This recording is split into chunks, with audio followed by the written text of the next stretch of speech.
We have the Word of God to tell us about the events of the end times. We know the sequence of events. We know what things will be like when the end is approaching. We can read it in the Bible, and then if we have our eyes open, we can discern the signs of the times that we're living in. I submit to you that if we look around today, we can see many signs that we are living in the last days. No man knoweth the day or the hour of Christ's second coming. I don't pretend to know when it's going to be. It could be a few years from now. It could be a few decades from now. I have no idea, but I'll tell you this right now. There are many things that we see today that would indicate to us that we are rapidly approaching the end. We can discern the signs of the times as God's people. Go, if you would, to 2 Timothy chapter number 3.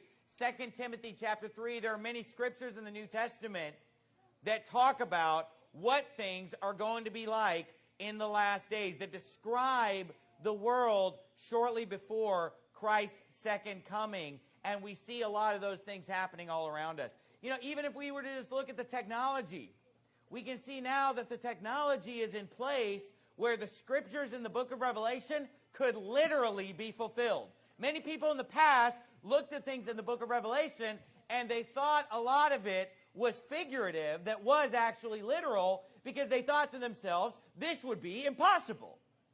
For example, if a few hundred years ago, you're reading a scripture that talks about how no man is going to be able to buy or sell without a mark in his right hand or in his forehead, you'd say to yourself, how could that be? There's always going to be a black market. There could always be people that would just pay with cash and that would use silver and gold and coins and paper money. And there's already a great black market. They can't really stop people from buying or selling. But now in 2016, we see the technology in place for a cashless society.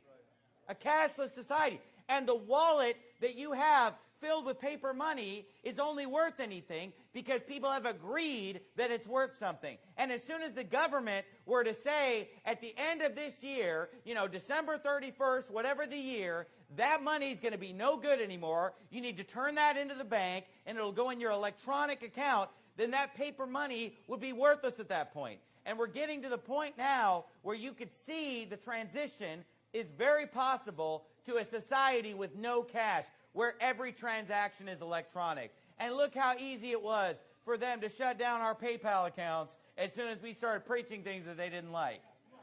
And obviously that's not, you know, the tribulation, but it just shows you how that's where things are going.